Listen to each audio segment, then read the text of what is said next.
Olá, caros irmãos em Cristo, sejam todos muito bem-vindos à nossa Casa de Bezerra, virtualmente aqui em nosso canal da internet.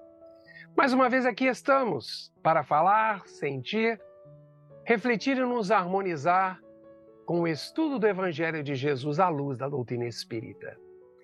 E que os amorosos amigos espirituais que nos assistem nesta casa continuem nos amparando nesse singelo trabalho, nos intuindo, para que possamos divulgar o Evangelho do Cristo. Vamos nos permitir uma pausa para a reflexão e harmonização de nossas mentes e corações, sempre voltados para a luz que nos direciona ao bem.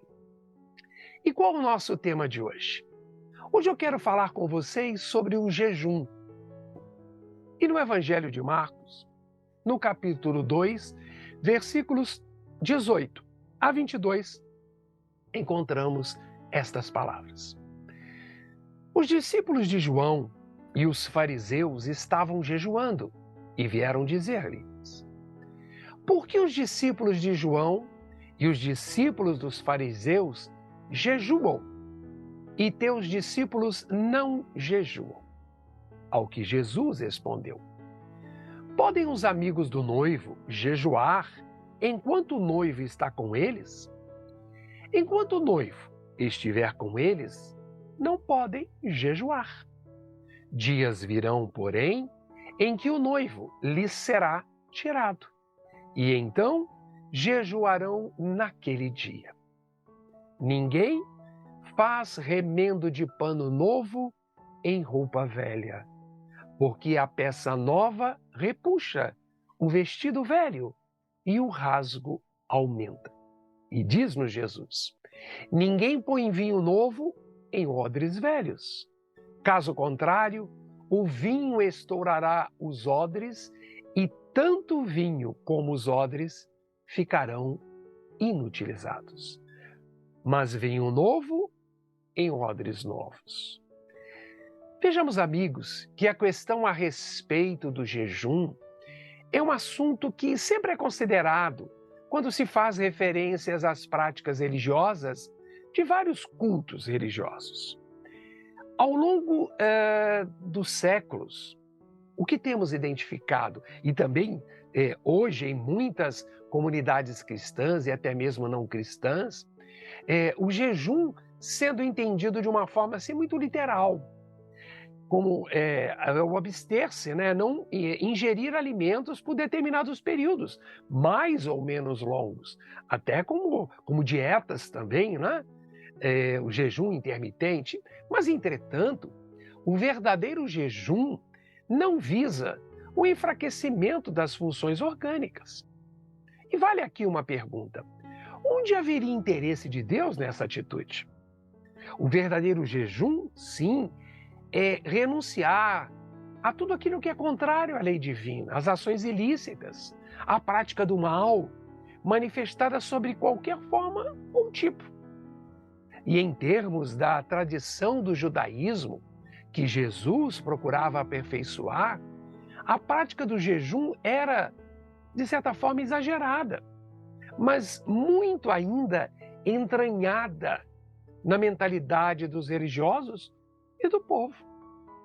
E Jesus demonstrou em várias ocasiões que não dava muita importância, não era relevante para ele esse ritual, ainda que fosse exercido por alguns dos seus discípulos e até mesmo pelos seguidores de João Batista, o seu precursor. E o mestre nazareno procurava sempre destacar o quê? A necessidade da aquisição e desenvolvimento de valores morais, valores espirituais, estes sim, eternos e verdadeiros. Mas se hoje ainda há dúvidas a respeito, imagine na época de Jesus. A lei judaica exigia o jejum no dia da expiação, também chamado, o dia do perdão, ou o Yom Kippur, que é eterno, realizado uma vez a cada um ano, sendo uma das datas, vale lembrar, mais importantes do calendário judaico. É uma tradição.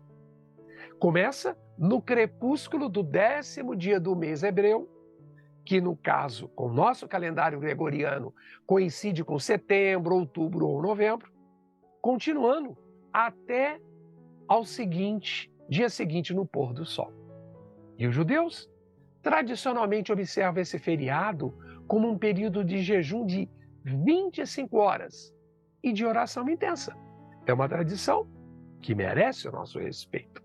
Entretanto, a tradição judaica havia acrescentado muitos outros jejuns. Relata-se, por exemplo, que os fariseus jejuavam 2 vezes por semana, sem água, ao menos na estação seca. Então, era muito comum associar a prática do jejum à oração ou à penitência.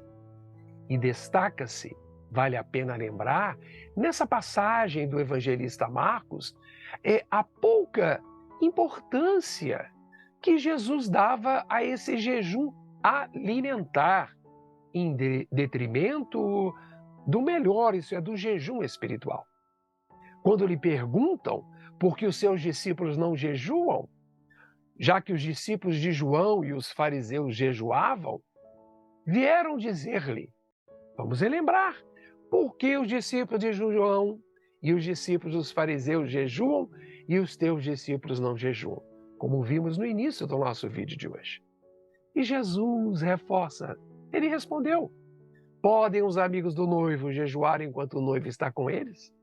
Então é importante, nesse relato do mestre, quando ele reforça que outros dias virão, que outros momentos, deveremos sim fazer com que haja uma limpeza espiritual. E Jesus se utilizou desta alegoria, acreditamos nós, para explicar que, nas circunstâncias, o jejum não se aplicava, pois não havia justificativa para tal. Mas, como o propósito do Cristo não era destruir a lei judaica, como ele diz, mas dar-lhe complemento, atualizá-la sobre as diretrizes do amor e da razão, esclarece que certas práticas, por serem de natureza, digamos, periféricas, de muito menos importâncias, devem ser modificadas, uma vez que Jesus nos diz, ninguém faz remendo de pano novo em roupa velha, porque a peça nova repuxa o vestido velho e o rasgo aumenta. Essa é uma alegoria utilizada por Jesus, da mesma forma que ele fez a alegoria do vinho na garrafa que vai armazenar. Ou seja, o tecido novo em roupa velha vai produzir desgaste e destruição do tecido muito mais rápido. O mesmo em relação ao vinho velho, que não se deve ser misturado a um vinho novo, pois irá azedá-lo. E essas metáforas, essas linguagens com figuras alegóricas utilizadas por Jesus na mensagem evangélica relacionada ao tema jejum, como o noivo, o remendo do pano velho em tecido novo ou a mistura do vinho novo ao velho, indica que certos comportamentos precisam ser integralmente modificados, tendo em vista o espírito educado nas leis não humanas, mas nas leis divinas, que não mistura velhos e novos hábitos. Caros amigos, o processo educativo, ele se manifesta efetivamente quando o indivíduo, quando nós modificamos os nossos comportamentos infelizes utilizados anteriormente. Não é fácil, bem sabemos, mas à luz da orientação de Jesus, nós conseguiremos atenuar os grandes desafios. Reflitamos sobre isso. Bom, é isso que temos para as nossas reflexões de hoje. Espero que tenhamos aproveitado este momento e possamos estar juntos na próxima semana, em que falaremos de um outro assunto do Evangelho de Jesus à luz da doutrina espírita. Se você gostou dessa mensagem, comente abaixo. Se você acredita que essa mensagem também fará sentido para alguém, por favor, faça chegar a um número maior de pessoas. Compartilhe. Deixo então aqui um fraterno abraço em todos, fiquem em paz e continuemos nos cuidando.